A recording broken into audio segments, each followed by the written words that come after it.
Ir vėl OX Trades. Ir šiandien biškai kalbėsime, kas čia vyko su Bitcoinu, kodėl jisai dar 10% nudampino ją pačią nuo mano duoto levelio ir kas laukia tolimesnėje ateityje Bitcoino. Tai realiai aš tai vardinčiau paprastai gal kaip marketo kapitulacija, kas tai kom tai, kom ta sąvoka apsibrėžia, ne, tai realiai nemažai žmonių, iš esmės ir Twitteryje, ir YouTube mačiau žiūrėjo būtent šitą levelį, ne, tai kai levelis yra iš esmės too crowded, ne, tai reiškia, kad daug žmonių žiūri į tą levelį, tai dažniausiai ar nesuveikia, bet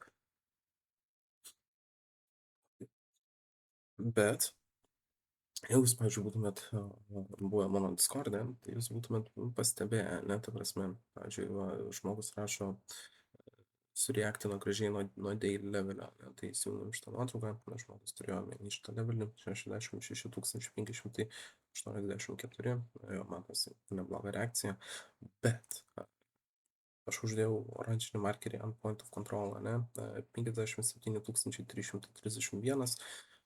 Jo, ir čia visus privilegijus būnant Discord'e, nes jūs gaunat gyvus atnaujinimus, kas ir kas kaip kodėl, nes marketas yra kintamas, galima sakyti, kaip gyvas organizmas, ne, visą laiką reikia prie jo prisitaikyti. Tai, ką, pavyzdžiui, pasakysiu dabar, ne, tai gali būti irrelevant už valandos ar už 2 ar rytoj, ne, nes marketas bus pasikeitę šiek tiek, ne, o aš adaptuosis prie jo to pasikeitimo. Bet žodžiu, nesmė. Tai va, buvau pamarkinęs šitą levelį ir ką aš čia turėjau to omeny, mano mokiniai didžiumai žino jau, ką, ką tai reiškia. Tai, kad mes rejectinam point of control, ne? Tai realiai koks yra kitas pagal market auction theory, ne? Realiai pažiūrėkit, yra value area high, yra 3 pagrindiniai market auction theory leveliai, ne? Value area high, point of control ir value area low. Jeigu marketas gauna acceptance, tai reiškia priema marketą į seną range, ne? Tai realiai į praeitą opciono range, value area high, tai reiškia, kad marketas labai greitai gali. Kitas logiškiausias levelis, kuriame mes apsistosime, tai bus point of control. Realiai, kas ir buvo, turėjome value area high, grįžome atgal į value ir tiesiai į point of control, kadangi pradėjom praradinėti point of control, nesvarbu, kad šitas daily levelis yra, jisai buvo kaip spekuliavimo levelis. Bet kadangi aš mačiau, kad tiesiog prarandinėjom point of control, tai aš nebuvau suinteresuotas jokius longus tuo metu ir tiesiog iš karto mano kitas postas, kitas levelis, kuris bus įdomus, tai 59 795 doleriai, ne? Ir jeigu dabar, pavyzdžiui, nueitume į grafą, tai realiai, kur mes ir esam, 59 tūkstančiai, va, kiek ten buvo, reikia pakeisti, nes ten buvo geras levelis, čia biškai turbūt nusimušė. 59 795.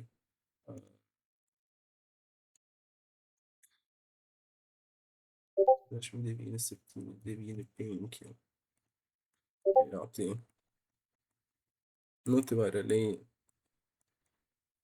kiek aš čia padariau. Ok, tai va, realiai beveik pabučiavom levelį, ne, tai realiai paklaida 0,5%, ne, tai jau čia už tokią paklaidą niekas negali pykt. Bounces nuo levelio yra 11%, ne, tai kad ir nesvarbu, aišku, čia buvo ankstus rytas, aš šitam sandorėje nedalyvavau, taip jau gavos, pavyzdžiui, jo, tai vienas iš pagrindinių į levelių esančių dabar, bet aš žiūriu šiek tiek į didesnį time frame ir man įdomu, kur marketas realiai išsitopins ar išsibotomins artimiausiu metu. Ir aš manau, kad tai gali būti marketo botomas, bet aš manau, kad dar bus, yra tikimybė padaryti dar vieną arba netgi du lows. Ir nežinau, ar pamenat, vakar kalbėjom apie šiek tiek apie edukaciją, ne? Tai ką aš turiu omeny kalbėdamas apie edukaciją, tai neišsigąskit, kai jungsiu šitą folderį, nepadėkit, nu jeigu nerūpi edukacija, tai tada pabėgit, nesvarbu, bet jeigu rūpi, tai nepabėgit, iški bus visko daug, bet nesvarbu, reikia apie tai pakalbėti. Mes kalbėjom vakar apie kaip marketas realiai juda, ne, marketas juda impulsiškai arba korektiškai, ne, tai impulsai, kokios yra charakteristikos impulso, kad marketas juda 5 bangom, ne, 1, 2, 3, 4, 5, ne, ir tada turim korekciją 3 bangų, 1, 2, 3, kitaip vardinant kaip ABC, arba įvairios kitaip užvardinamos raidės. Ne? Tai realiai impulsus leibelinam skaičiais, ne? Romėniškai dažniausiai 1, 2, 3, 4, 5, o korekcijos raidėm ABC arba WXY arba WXYXZ, nu žodžiu, yra tų įvairiausių korekcijų. Korekcijos yra iš esmės sunkiausias dalykas išmokti treinant Elliott waves. Bet reikia suprasti dar vieną dalyką, ne? Kiekvienas, čia yra, įsivaizduokit, makro, ne? Tai makro tai reiškia didelio time frame, ne? Tokį dalyką matom, ne? Bet kiekvienas veivas turi subveivą, ne? Tai reiškia, kad kiekvienam, tarkim, veive šitam impulsiniam, ne, turi būti mažam tam frame 1, 2, 3, 4, 5, dar 5 veivai. Taip pat ir su korekcijom, ne, turi būti 1, 2, 3, čia, turi būti čia irgi 1, 2, 3, 1, 2, 3, žodžiu, turi būti daug subveivų, ne, ta prasme, kad viskas making to sense ir būtų taip, kaip turi būti pagal taisyklės, ne. Jeigu to nėra, tai ir jeigu to nesugebėjom suskaičiuoti, tai reikia iš naujo skaičiuoti ir žodžiu. Bet esminis dalykas, mes visą laiką norim priimti sprendimą, kai marketas bus pasiekęs šitą lygį, ne, tipo bus užbaigęs savo visą judėjimą į vieną pusę ir ko pasakoje lauksim ABC korekcijos ir tada priiminėsim sprendimą pirkti ar nepirkti, ar parduoti ar neparduoti, žiūrint, iš kurios pusės pažiūrėsim, ne. Šiuo atveju galimai turime tokį variantą, kai marketas juda į apačią nuo 128 tūkstančių 1, 2, 3, 4, 5, esame dabar kol kas paskutiniai realiai faziai, šitoj fazėj, ne? Ir mums reikia pamatyti 5 veivus, bet po kol kas aš suskaičiuoju 5 veivo tik 3 veivus. Tai ką reiškia, kad mes dar turėtume turėti savo veivą 4 ir 5 šitam dideliam 5 veive. Tikiuosi, ganėtinai aiškiai paaiškinau, nes šiaip yra ganėtinai komplikuotas Elliott wave tradinimo principas, bet va, taip jis realiai atrodo, ne? Tai va, turime ketvirtą veivą, ne? Tai ant šičia atrodytų ta vieta realiai šita ketvirta, nu tai čia tik apversta, ne? Tai nuo šičia mes pradedam skaičiuoti į apačią, nes norim sužinoti, kur bus realus bottomas marketo, ne? Tai va, turime ketvirtą veivą ir mes šitoj vietoj visoje turim suskaičiuoti 5 veivus į apačią. Tai jo, tai šiek tiek šiandien paplačiau, bet kaip ir supratau, kas galimai laukia toliau, ne? Tai kol kas tik suskaičiavau 3 veivus, realiai ir tai trečio veivo, tai iki trečio veivo, trečios bangos, ne? Trečio internal veivo. Tai dar kas mūsų laukia, 4, 5, tai ką turiu omeny, gal biškį nupiešiu, kad būtų paprasčiau. Dabartinis, kur esame low padarę, tai manau yra laikinas low. Aišku, tai nėra finansiniai patarimai. Jūs neklausykite aplavai manęs, unsubscribinkite šitą kanalą, nes aš netoliu finansinių patarimų, nei signalų, aš tiesiog man patinka marketas ir patinka apie jį kalbėti ir šiek tiek suprantu apie marketą, tai galiu apie jį pakalbėti. Jo, tai nesu finansinis patarėjas, kitaip sakant. Jo, tai grįžtam prie temos. Jo, tai ką aš norėčiau pamatyti korekciją, ne? Korekciją ir tada dar vieną paskutinį 5 veivą, ne? Tai ar tai bus iš tikro paskutinis 5 veivas, ar turėsime dar vieną didesnę iš didesnio time frame, galėtume čia komplikuoti, skamba, žinau, korekcija į viršų, į 5 į apačią, tai dar čia pamatysim, bet kokiu atveju aš būsiu pasiruošęs longinti paskutinį dampą, ateinantį dampą, ne? O invalidationas, kas yra, ką reiškia invalidationas, kiekvienas scenarius turi, tai dar teorijos tokios, turi turėti savo invalidationą. Invalidationas tai yra, kai tavo scenarijus, ane, treidinimo planas tampa nebegaliojantis, ane. Tai šiuo atveju mano šitas scenarijus taps treidinimo planas nebegaliojantis, kai marketas pasieks 71 tūkstantį, 72 tūkstančius realiai. Jo, tai jeigu mes tą pasiekėm, tai tada vadinasi, reikia vėl prisitaikyti prie marketo, marketas kažką nori kitam pasakyti, negu dabar yra, ane.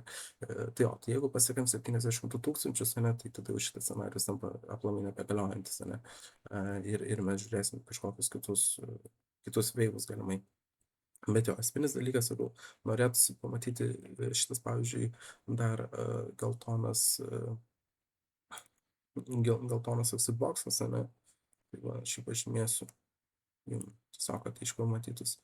Čia yra galima atmetimo marketo zona. Ane? Tai kalbant apie laiką, nes Elliott Wave remiasi ne tik tiesiog patternais tokiais, tipo kaip ir, bet ir labai atsižvelgiama yra į laiką.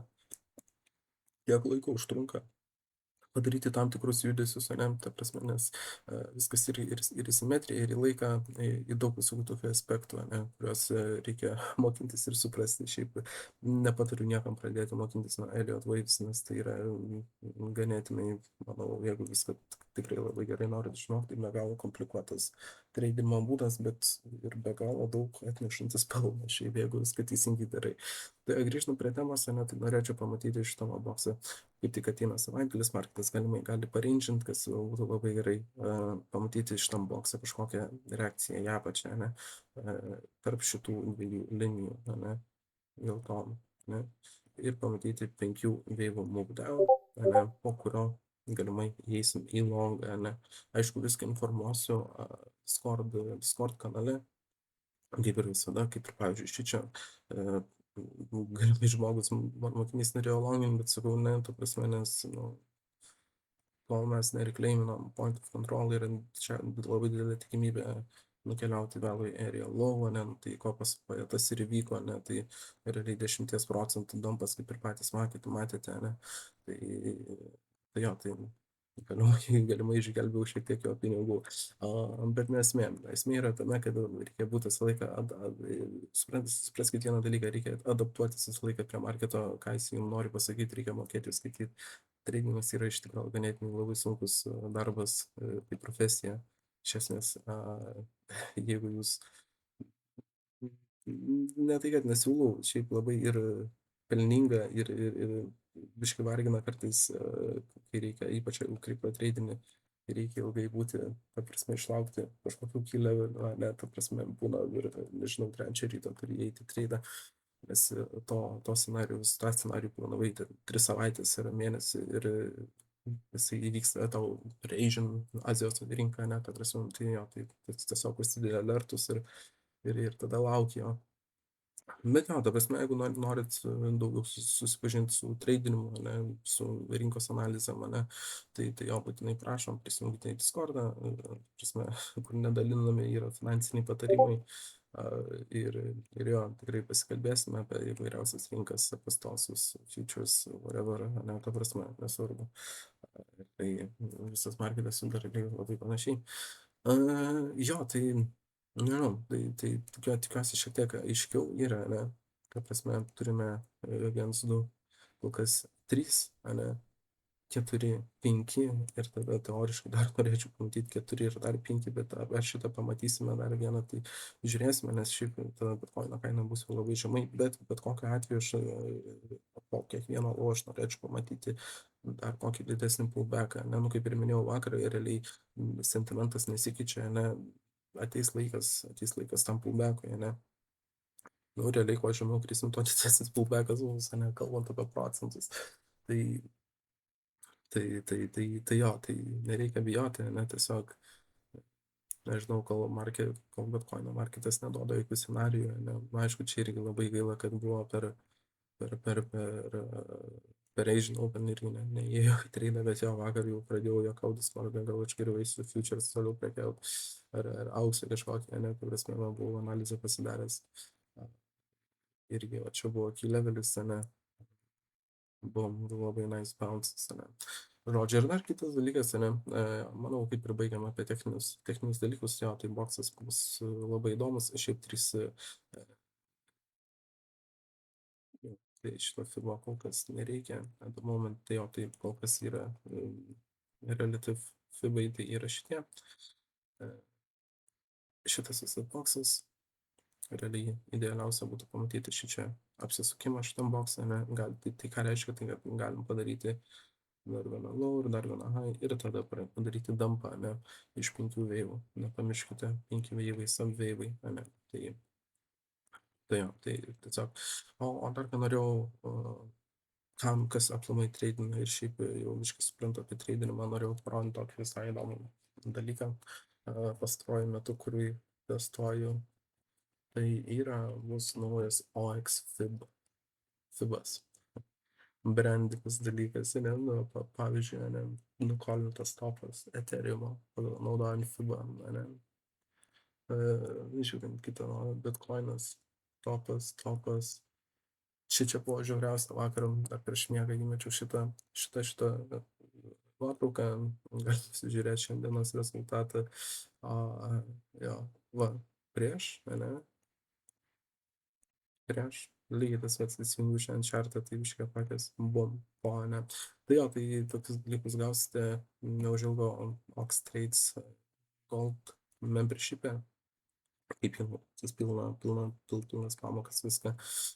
Žodžiu, tai jo, su jumis buvo AX Trades ir jo, jeigu turit kokių nors klausimų ar norit pamatyti kažkokį kitą tokį čartinu, ar tai stocks, ar auks, ar dar kažką, ne, tai jo, būtinai be my guest, jeigu norit šiaip kažkokios bendruomenės, kuri yra suinteresuoti treidinimu ir amžinai tobulėja, tai irgi būtinai prisijunkite. O jeigu tiesiog esate čia, nes jums patinka kripto, tai uždėkite laiką, nes mums irgi patinka kripto. Jo, tai susitiksime kitam video, pažiūrėsim, kaip šitie visi scenarijai playoutins, ne, pačiam šiaip labai įdomu. Jo, tai jo, su jumis buvo iki CJ Ox Trades ir iki kitų kartų. By the way, ačiū labai už views ir palaikymą praeitam video, labai patiko, ačiū ir iki kitų kartų. Linką rasite apačioje.